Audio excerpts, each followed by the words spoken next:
Okay, well then.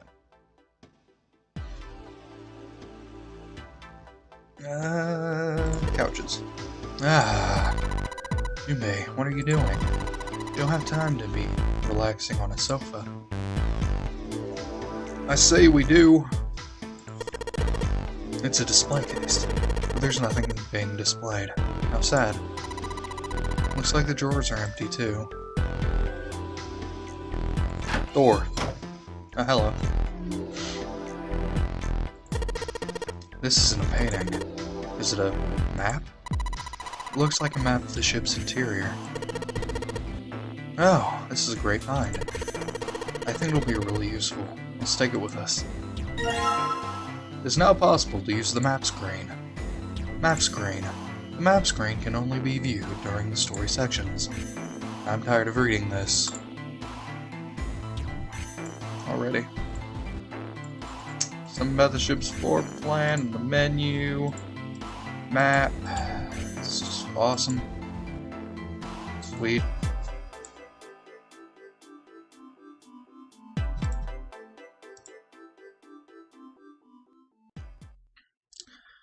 Junpei took one last look at the map, then folded it up and slid it back into his pocket. June looked up as he closed it. The ship is bigger than I thought. Yeah, it's probably about 900 feet long. Must be one of those fancy cruise ships. Of course, that doesn't really look like a cruise ship. Everything in here is really retro. Even if it's some sort of style choice, there's just too much. Do you remember what Zero said? On April 14th, 1912, the famous ocean liner Titanic crashed into an iceberg. After remaining afloat for 2 hours and 40 minutes, it sank beneath the waters of the North Atlantic. Do you think maybe this boat and the Titanic have something to do with each other? That's a good point. I doubt he would have mentioned it if there wasn't a reason. Junpei took a moment to look around the room. Do you think this boat is... Replica? A replica? Yeah, you know, like a copy of the actual boat. Who on earth would make something like that? Fans? Crazy Titanic fans. No way. Do you even know how much money that would take? No idea. But all they've got to do is break even, you know? Break even? Yeah. They could use it as a cruise ship. Climb aboard a piece of history, sail around the world in the resurrected Titanic. Well, with marketing like that, they'd probably have more customers than they know what to do with. Do you really think people would want to ride on a ship with such an ominous past? It's the site of the worst accident in history. Over 1,500 people died. I wouldn't be surprised if you'd get cursed just for going. A curse, huh? Junpei, do you believe in that sort of thing? You know, curses and stuff. I don't think these even matter. Let's go with I do. Let's turn Junpei into a curse freak. Yeah, well, I guess so, to a certain extent. Junpei scratched his temple. What about you? Nah, I guess that's kind of a dumb question. Yes, I do believe in curses. In fact, I think it was a curse that sunk the Titanic. What? A curse sank the Titanic. The curse of the Egyptian mummy. Junpei couldn't understand how June had maintained a straight face to say that. Supposedly, the Titanic carried the mummy of the priestess Amun-Ra, which was stolen from a pyramid. Oh, history. And they say that the mummy had a history. Everyone involved with it died mysterious deaths. Come on, I'm sure you've heard of it before. Those who open the coffin will be forever cursed. Haven't you ever heard that one? So you're saying the Titanic sunk because of that curse? That's right. June's eyes had lit up with excitement, like a child with a new toy. That mummy, the priestess, supposedly she was special. What do you mean? Well, supposedly she was really pretty. Pretty? Yes. but she was a mummy. That's right. She wasn't all shriveled up or rotten or anything. She looked just like she was alive. Oh, I get it. It's that thing. I don't remember the name, where your body turns into some kind of wax. If a dead body is put in the right sort of environment, the fat in it turns into something kind of like candle wax, right? Yes. Saponification. But that's not what it was. Huh? That's not it. She wasn't wax. Then what was it? They say that she was frozen. What? Frozen? That's right. The whole body was frozen solid. You know how a human body is more than 60% water? Well, all of that water was frozen. The story says that from the time of its discovery all the way through it to when it got put on the Titanic, and even though it was carried through the desert, her body never melted. June and Junpei talked a little more and then went back to their investigation, but even as they did, his mind went back to what she told him. Ice that wouldn't melt, even in the desert. Could such a thing really exist? No, even if it did, it wouldn't really be ice anymore, would it?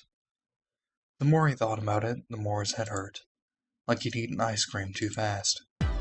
Well, there is such a thing. Can't remember the name of it, but it was mentioned in the sequel. Just saying. What's that? A wooden cupboard. There are cups inside, surprising no one. It's a bottle with water in it. This is a bedroom. They probably have it here because your throat always feels dry when you wake up. You know. My throat's dry, but I think that's because I'm a little nervous right now. Well, we did run a lot, so we're kind of sweaty. Hey, Jimpy, did you want to take a shower together? Oh, maybe. Don't you kid with me, woman. Too late to take it back. My brain's already working out the picture. My throat was dry already. This sure isn't helping. Don't you tease me, woman.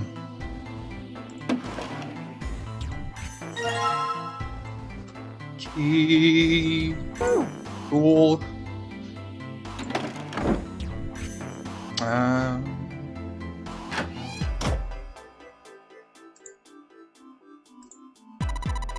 Jimpy, where are you going? I was thinking of going over to Lotus's room. Why? What do you mean, why? I'm just gonna go check up on him. Is there something wrong with that? Well, no. Come back soon. Sure thing. I'll leave the rest to you. Sure. Leave it to me. Alright, off to the other room.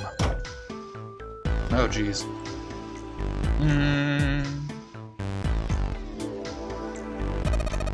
A candle with a candlestick. This might come in handy.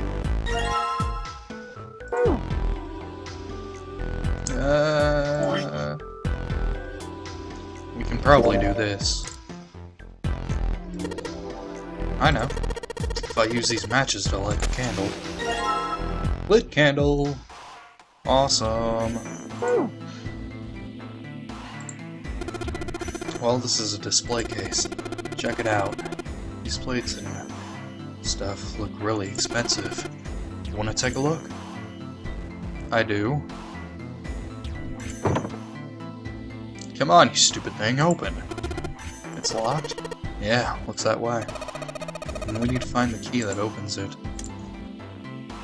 Boop! Aw. Otherwise, we aren't going to be able to open this thing.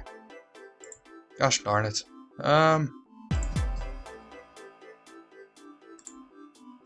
Here?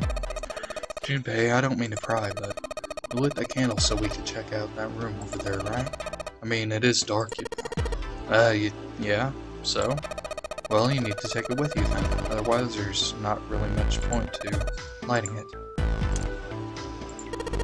Awesome! With the light from the candle, maybe we can take a look around over there. But it gets so hot when I hold it.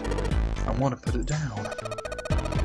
Well, why don't you set it on top of the dresser? It's flat there. At least it won't fall over. Oh yeah, good idea.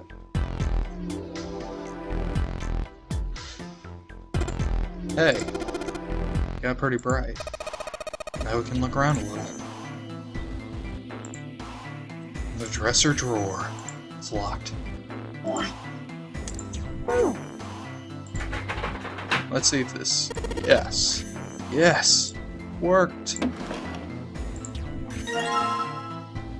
Huh. Another one of these things. Oh no. I can only imagine what that would be for.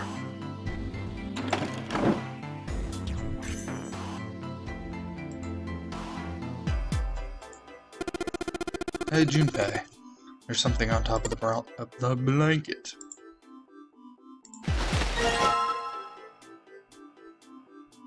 Awesome.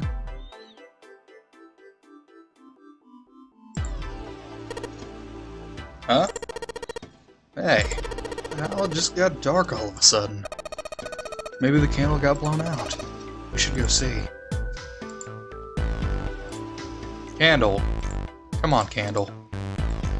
There's a candlestick covered in melted wax on top of the dresser. Hey, what's this? The top of the candlestick looks kinda weird. You're right. It's all bumpy. Yay! Candlestick key.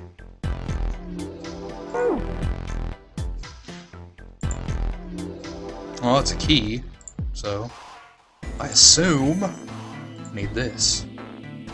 See if this candlestick key will do anything. Yes, it opened. Alright, let's pull it out. Pull it open. Take this. So you already have the other one. Can we combine these? No? Okay. Well, that sucks. Hey Junpei, you got a minute? Santa had shown up out of nowhere to give Junpei no small start. Here, take this. Santa pulled something out of his pocket. Why would you give me this? It looked like a bookmark. It had a 4-leaf clover on it. In it. What is this? I found it in between some of the cushions on the sofa. Pretty sure it ain't gonna be any help to us, but I figured we might as well hang on to it anyway. And why don't you hold on to it? Santa gave him a wry smile. You know that I hate most in the world. What I hate most in the world. I got 4 things. Hope, faith, love, and luck. Hope, faith, love, and luck. And you hate these things? Yeah, you got a problem with that? Yeah? What you gonna do about it, Whitey? Not really, but... Junpei tried to figure out how best to phrase what he wanted to say. What does a bookmark have to do with any of that? Well, 4-leaf clover, lock. Santa scratched the back of his ear and looked awkward.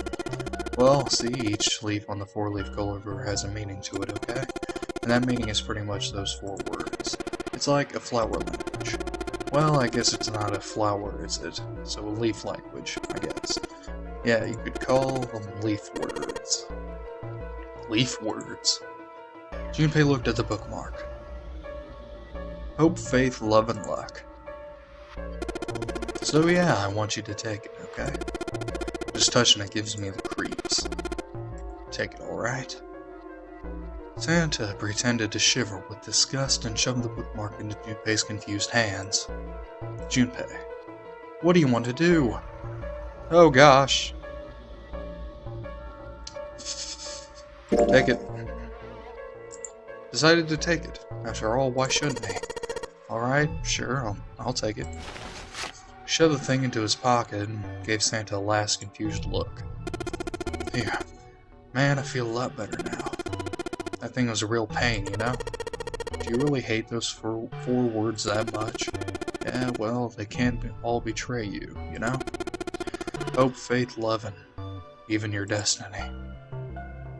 What had happened to Santa, Junpei wondered. How would he become such a bitter person? For a moment, they looked at each other. Oh, that's not my only reason. What? That's not the only reason I hate the 4-leaf clover. I just can't bring myself to like the number 4. What? Worried about the 4 horsemen? Nah, come on man, that's just silly. Maybe back in the Dark Ages that kind of crap scared people. But this is the 21st century, and I'm a 21st century guy. Then why do you hate 4 so much? Because it's a half-assed number. Not the best or the worst. That's why. What? 9 is a way better number. So what if it's the last place, right? At least it's not some lame-ass middle number. Santa's explanation made no sense. Junpei was even more confused than before. You play? Play? Stock market or gambling? Like gambling? Yeah, of course. What else would I mean? Stock market? Baccarat. The best possible hand totals 9. They call it the grind. The lowest, most worthless cards. Oz, they call monkey. Just like the guy in charge of this game, huh? Zero's a monkey. Santa blinked, utterly stunned. Then he began to laugh. Oh man, you're totally right. The guy who trapped us in here is one hell of a monkey. That was when Lotus spoke up. You know, if you think about it, the nonary game is really a lot like Baccarat. Apparently she'd been listening. Of course, it doesn't use any of that stupid digital root junk. Just drop the tens digit and that's it. Still, it does have the same idea of your final number needing to be a single digit. Oh yeah, I guess you got a point. And in both games, whoever has 9 wins. The person who makes 9 wins? Did you forget already? Don't you remember what Zero said? The exit is hidden, but it is there. Seek the exit. Seek the door that carries a 9. So if we want to get off this boat, we have to make a team whose numbers have the digital root of 9. And only the people in that team are going to make it out alive. Of course. That's why it's called the nonary game. What? Huh? You don't know? Nonary means something derived from 9, or base 9. It's derived from the Latin prefix nona, which means 9. While we're at it, the prefix for 1 is uni. You know, like the unicorn. The horse with 1 horn. 2 is bi, like binary. Binary means composed of 2 parts. 3 is tri, I'm sure you've heard that one plenty. Like trio, triple, and triangle. You get the idea. After that you have quart, quinty, sext, septum, and so on. And of course, the prefix for 8 is octo, like octopus. It's called that because it has 8 legs. Get it? I see. So then nona means 9. Pretty long explanation. Lotus nodded. So how many of us are trapped in this ship? That'd be 9. And what are the bracelet numbers we have? Go from 1 to 9. And our time limit? How many hours did we have? Zero said 9 hours. And finally, to get out of this ship, we need to find the door with a 9 that's hidden somewhere in the ship, by making a team with a digital root of 9. Lotus nodded again. And there you have it. The number 9 is everywhere in this game. He's got a real theme of 9s for this whole thing. No wonder it's called the nonary game. Somewhere far away, Junpei heard the creak of stressed metal. It sounded almost like Zero laughing at them. Or the sad, desperate scream of a pig headed to the slaughterhouse.